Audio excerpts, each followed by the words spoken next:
क्षेत्र के जाने पहचाने चेहरे जिन्होंने कि इस बार के विधानसभा चुनाव में एक नया कीर्तिमान स्थापित करते हुए करीब 50,000 के मतों से यहाँ पर जीत हासिल की थी, ये उनकी लोकप्रियता को दर्शाती है। हम उनसे बात करते हैं कि उन्हें क्षेत्रवासियों के लिए अभी तक क्या किया है, कितने लोगों तक वो सहूलियत दे पाए हैं शासन की योजनाओं का। सबसे पहले तो कॉलेज हलचल पर आपका हार्दिक स्वागत है। नमस्कार। नमस्कार सर, प्रथम तो आपको बहुत बहुत बधाई कि इतने आपने कहा कि मैं 50,000 जीता।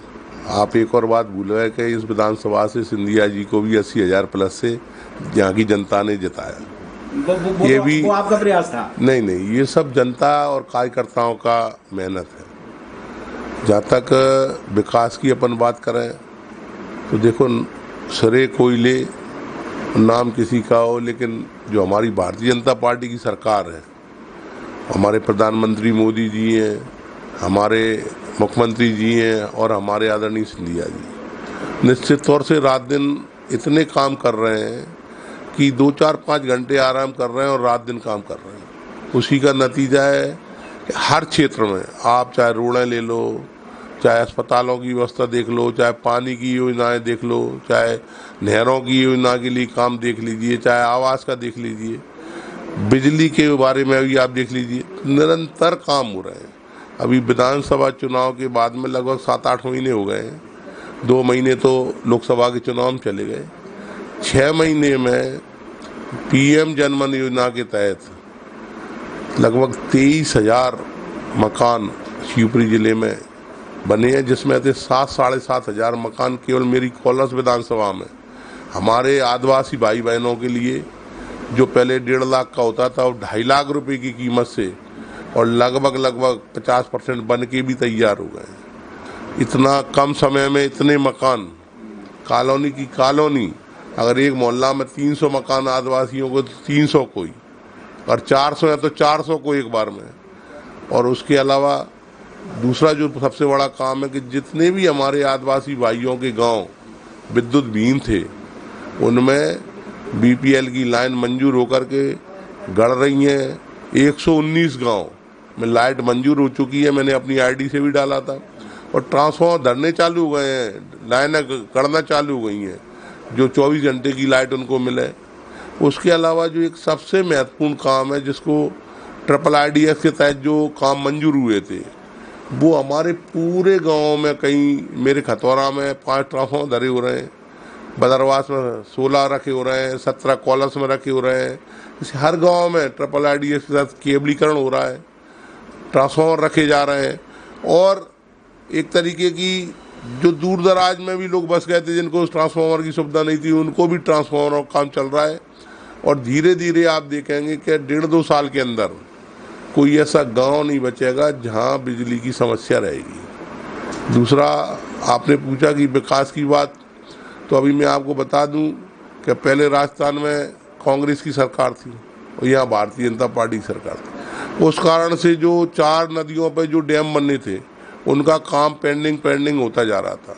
जो हमारी काली सिंध है, हमारी ये कौन सी चंबल नदी है और कूनो है, और हमारी ये जो एक और गुना से जो आई है रावगढ़ से, जो चारों नदियों पे लगभग 72,000 करोड़ के MU साइन दोनों मुख्यमंत्रियों ने मिलकर के, राजस्थान और हमारे आदरणीय मोहन यादव जी ने, दोनों ने मिलकर अभी MU साइन किए।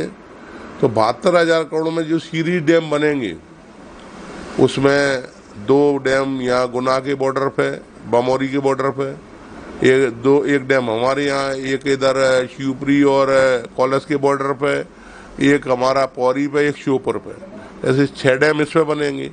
और कई डैम वहीं से ब्यावरा, बीनागंज से लेकर के और ग्वालियर तक ही पूरा राजस्थान के बॉर्डर पे बनेंगे। उससे क्या होगा कि आधा पानी राजस्थान को, आधा यहाँ, तो 72,000 करोड़ में लाखों हेक्टर जमीन सिंचित होगी। और जिसका नाम हमारे आदरणीय स्वर्गीय माधवराव सिंधिया जी के नाम से रखा गया है, और उसका बहुत जल्दी, उसके अभी आदरणीय सिंधिया जी ने कलेक्ट्रेट में मीटिंग ली थी, तो बहुत जल्दी उसके टेंडर लगने वाले हैं। और आपको मैं जानकारी दे दूं कि लगभग 188 गांव मेरी कॉलेज विधानसभा के सिंचित होंगे, नहरें आएंगी। जो पूरा जंगल का एरिया है, पूरा एबी रोड से उधर का एरिया है, तो पूरा सिंचित होगा। ये जल्दी ही इसके टेंडर लगने वाले हैं और बहुत जल्दी आदरणीय मुख्यमंत्री जी और आदरणीय सिंधिया जी उसका उद्घाटन करने वाले हैं, भूमि पूजन करने वाले हैं। अब अगर अपन बात करें पानी की, तो जो प्रधानमंत्री नल जल योजना जो चल रही है उसके तहत लगभग 225 टंकियां यहाँ बननी है, जिसमें से लगभग 70 टंकियां बन चुकी हैं, 70 टंकियां आधी बन चुकी हैं और बाकी जो है काम शुरू हो रहा है। हर गांव में पानी की लाइन डल रही है, हर आदिवासी मोहल्ले को चाहे 25 घर हों उनको भी लाइन डल रही है। तो पूरे गांव में लगभग मैं समझता हूं कि 5-6 महीने में पानी चालू हो जाएगा। और वो जो लाइन डलनी थी उसकी परमिशन फॉरेस्ट से नहीं मिली थी, जो मणिखेड़ा से पानी आना था फिल्टर, तो वो भी अब परमिशन मिल गई है। तो लाइन गढ़ के और मैं समझता हूँ 5-6 महीने में 25% गाँव पानी शुरू हो जाएगा और 1 साल के अंदर पूरी कोलारस विधानसभा हैंडपम्प का डंडा मटकाने की जरूरत नहीं पड़ेगी, सिंगल फेस की मोटरें और बोरों की जरूरत नहीं पड़ेगी, घर जल पहुंचेगा, घर घर नल से जल। ये हमारे प्रधानमंत्री मोदी जी की जो बहुत बड़ी योजना है, वो बहुत स्पीड से उसका काम चल रहा है। तो नल की बात हो गई। अब अगर हम सड़कों की बात करें तो प्रधानमंत्री सड़क योजना में जनमन योजना के तहत समस्त आदिवासियों की जितने गांव हैं उनको सबको डंबर से जोड़ने का काम चालू हो गया है। उसके तहत अभी 2 रोडें मंजूर भी हो गई हैं और अभी 36-37 रोडें यहाँ से अप्रूवल होकर चली गई हैं और बहुत जल्द वो मंजूर होकर के आएंगी। और धीरे धीरे करके 2-3 साल में जो छोटे से छोटे गांव भी, जिनको हम मंजोला या टपरा कहते हैं, 25 घर भी हैं कहीं, उनको भी डंबर रोड डलेगी। तो ऐसे काम सरकार भारतीय जनता पार्टी कर रही है। तो सड़कों का भी जाल बिछ रहा है। हम अस्पतालों की बात करें तो चाहे हमारा बदरवास हो, कोलारस हो, जो मशीनें हमने कभी सोची नहीं थी, ऐसी मशीनें जिनकी ज़रूरत हम लोग जो कहते थे कि ये मशीनें हमको चाहिए, वो सारी मशीनें धीरे धीरे कोलारस बदरवास में उपलब्ध हो रही हैं और हम बहुत जल्दी मशीनें आ चुकी हैं और 2-4 दिन में उनका उद्घाटन करके आम जनता की सुविधा के लिए उनको चालू कर रहे हैं। शिवपुरी अस्पताल में भी हर तरह की, आप चाहे खून की जांच जो 2200 रुपये में होती थी वो भी फ्री में हो रही है, चाहे हमारा किसी भी तरह का जो पैसे से करवाना पड़ता था बाजार में, वो सब सुविधाएं धीरे धीरे हॉस्पिटल में हो रही हैं। तो कहीं ना कहीं निरंतर जो काम कर रहे हैं। उसके अलावा मैं एक और आपको बता दूं कि जो हमारे आदिवासी भाई बहन थे, जिनकी ज़मीनों के कभी पट्टे हो गए थे, कागजों में अमल नहीं थे, मैंने अभी अपनी सरकार में विधानसभा क्वेश्चन भी लगाया था और उसके अलावा बात करके सारे जो भी उनके कागज में नाम सही थे और कभी 20 साल 30 साल पहले पट्टा हो गया था, सबको ढूंढ कर उनके नाम कागजों में अमल किए जा रहे हैं, कंप्यूटर पर चढ़ाए जा रहे हैं, ताकि उनको भी KCC मिल सके, खाद बीज मिल सके, ताकि उनको दर दर भटकना ना पड़े। आप अभी देखिए निरंतर जो काम जो चल रहे हैं, अभी जो सबसे महत्वपूर्ण काम है जिसको हम लोगों ने अभी तक आपके और हमारे दिमाग में नहीं आया था, लेकिन सरकार उस पर काम कर रही है कि जो 70 साल से ऊपर के बुजुर्ग हैं उनको आयुष्मान कार्ड की सुविधा, चाहे वो किसी भी बुजुर्ग हो, और आपके समस्त आदिवासी भाइयों को 100% जिसको कहती है संबल योजना और आयुष्मान कार्ड में नाम, ये भी जनमन PM जनमन योजना के तहत ही काम चल रहा है। अभी जो लंबी रोड है, जैसे मैं एक रोड का नाम आपको बताता हूँ कि माड़ा गणेशखेड़ा से इंदार बाया खतौरा बाया बिजरौनी बदरवास बारई होके धुआ होके सीधा हमारा नैनागिर, जब पुल बन रहा है नदी पे कूनों पे, 70 किलोमीटर की रोड है।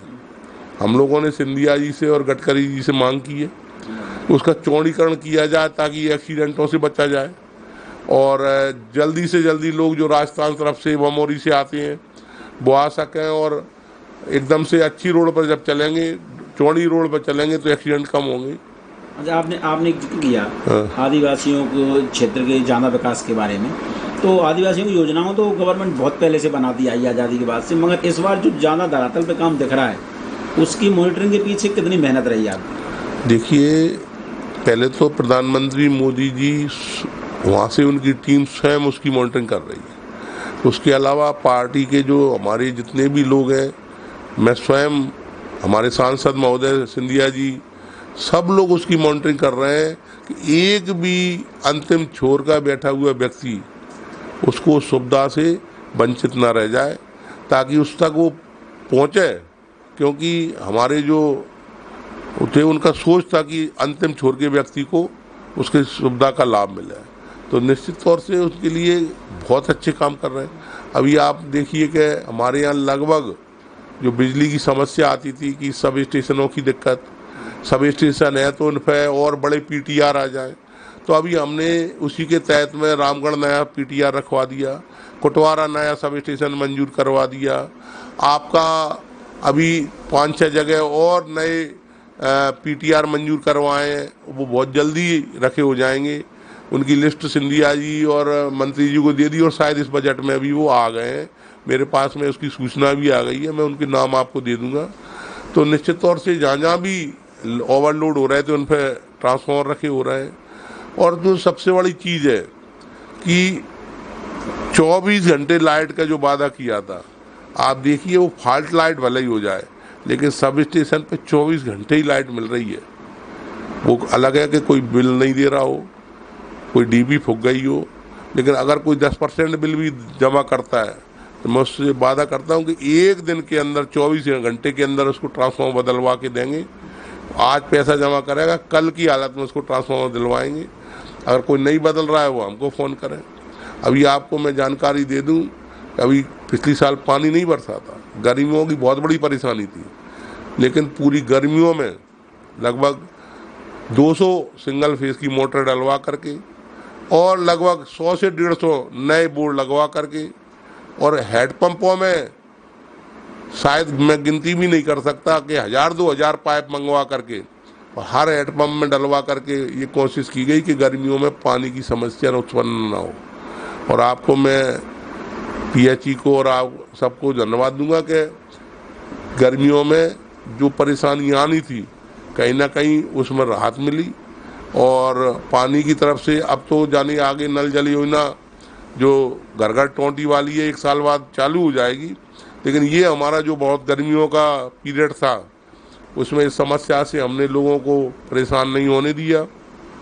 जहाँ तक ट्रांसफार्मर की बात करें तो विधानसभा और लोकसभा और अभी तक मैं समझता हूँ कि 500 ट्रांसफार्मर जो जन्म के फूके डले थे, जो कब से बंद पड़े थे, उन सबको लिस्ट बना करके बिल भरवा करके और सबको एक तरफ से बदलवाने का काम, जैसे दिवाली पे होता है ना, ऐसे उनका काम करवाया। आज पूरे क्षेत्र में अब भले ही फूक जाएं लेकिन एक बार तो सबको बदल दिया गया है, जगमग कर दिया गया है। जहाँ जहाँ के तार चोरी हो गए थे उन सब जगह के तारों को नया खिंचवा दिया गया है, नए तार दिलवा दिए गए हैं। आपके भी माध्यम से मैं कहना चाहता हूँ कि अगर कहीं के भी तार चोरी हो गए हो, चाहे वे 5 साल पहले चाहे 3 साल पहले, आप मुझे बता दें, 1 महीने के अंदर उनको नए तार दिलवा देंगे। अगर कहीं के तार जर्जर भी हो गए हों और बार बार टूटते हो तो आप बता दें तो उनको भी 2 महीने के अंदर बदलवा देंगे। ऐसी हमारी मन में विचार है कि जल्द से जल्द उसको सुविधा मिले। और ये सब तो ये छोटा है जो मैं सुना रहा हूँ, हमारे जो प्रधानमंत्री जी हैं और हमारे सांसद और केंद्रीय मंत्री जो सिंधिया जी हैं, वो तो इतने बड़े बड़े कामों के लिए प्लानिंग कर रहे हैं, इतने बड़े बड़े काम कर रहे हैं कि भविष्य में आने वाले 5 साल में इसका आपको असर दिखेगा। शिवपुरी, गुना, शुगनर ये विकास के बहुत आगे पायदान पर जाने वाला है, ये मैं आपको विश्वास दिलाता हूँ। हमें महेंद्र सिंह यादव जी, जिन्होंने शासन की योजनाओं को जो बताया है कि धरातल पर कितनी 100% कोशिश कर रहे हैं कि वो उतर जाएं, उसके पीछे कहीं ना कहीं एक कठिन चुनौती थी, क्योंकि प्रशासनिक अमला जो 70 सालों से काम कर रहा है वो कहीं ना कहीं उस लेवल पे नहीं पहुंच पाया है कि जब तक उनको आगे धक्का देकर न बढ़ाया जाए वो काम नहीं करते हैं। ऐसी आदत लोग बागी मानते हैं और आप भी जानते हैं, मगर कहीं ना कहीं इस चुनौती को उन्होंने स्वीकार किया और उस चुनौती के रूप में स्वीकार करती हुई जब वो आगे बढ़े तो आज धरातल पर, जैसा कि उन्होंने बताया, करीब 7,000 से ऊपर आवास वो आदिवासियों को पूरे क्षेत्र में बनवा चुके हैं। अपने आप में ये एक बेमिसाल काम है और इसी को सही मायने में देश की स्वतंत्रता कहते हैं कि जो बिल्कुल सबसे निचले पायदान का व्यक्ति है वो मुख्य धारा में जुड़ जाए, यही असली स्वतंत्रता है। हमारी शुभकामनाएं उनके साथ हैं। हम उम्मीद करते हैं कि आने वाले जो कार्यकाल है उसमें और नए पायदान जुड़ेंगे, हर व्यक्ति को उसका हक मिलेगा, यही हम उनसे उम्मीद करते हैं। अब मुझे मेरे साथी कान्हा के साथ आज्ञा दीजिए। नमस्कार।